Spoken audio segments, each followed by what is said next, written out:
This is a story to help you understand the Cleveland Cavaliers. I woke up this morning with a text that said, "Are you ready for the test?" And I was like, "What test? What are you talking about?" My buddy Ryan texted me, and I looked at my phone, and I was like, "Oh no." Because every Sunday I prepare a list of these are my checklist for the week. These are the things I need to do in school this week. And a test in guitar class was not on the list. And yes, I know I'm studying broadcasting, but they forced me to take guitar class. It's frustrating. It's a reason why I think college is dumb. But regardless, so it's 8 a.m. and I have a class at 10 a.m. And I now have 2 hours to study for a test I had no idea was coming. I wasn't prepared for. But there are 4 things on this test. You have to listen to music, and then from that music, say the name of the artist, say 3 unique facts, and talk about the instrumentation. Now, I have no idea what instrumentation is. To this day, I don't know. So I said, instead of, I have 2 hours, I'm not going to study that one. I'm going to cut that out. I'm going to focus on the name of the artist, 3 facts, and the style of music they play. This was a bad situation. I was probably going to fail. But I figured, how can I put myself in the best situation possible to be successful? Took the test today. I killed it. I did awesome. Instrumentation was barely mentioned on the piece of paper. I was so grateful. I knew my strengths. I chose my strengths and went for them. So at the NBA trade deadline, that is what the Cleveland Cavaliers did. They said, how do we take a bad situation where we're probably not going to be successful? How do we take a bad situation and do everything we can to put ourselves into a position where we can be successful? I mean, the Cavaliers did that. They made a ton of trades. They got younger. They got better at shooting. They got better at defense. They gave themselves a chance. They said, we're in a bad situation. We're going to play the Golden State Warriors, who are far superior, have a way better roster than us. How can we put ourselves in a position to be successful against the Warriors? Like, the Warriors have Steph Curry, Draymond Green, Kevin Durant, and Klay Thompson. They have 4 all-stars, perennial all-stars. This is ugly for the Cavs, and they had to do something and hope for the best. Now, last night, the Cleveland Cavaliers beat the Celtics 121-99.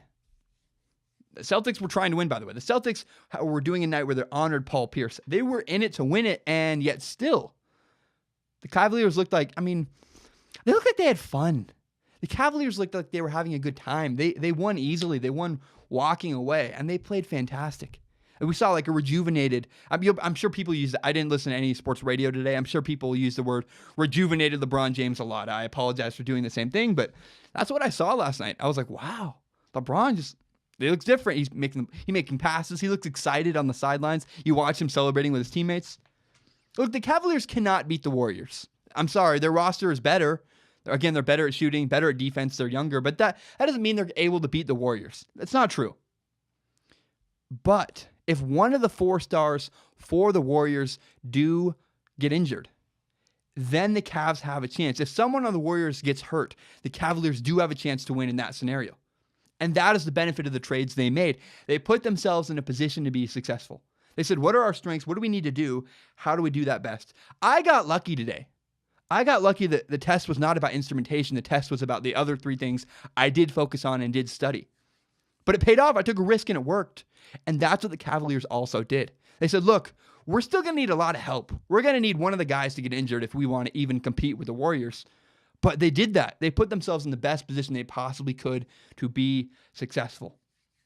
The Cavs are going to need help. But they have the Rockets and the Thunder. The Rockets have beaten the Cavs. The Rockets have beaten the Warriors 2 of the 3 times they have played them this season.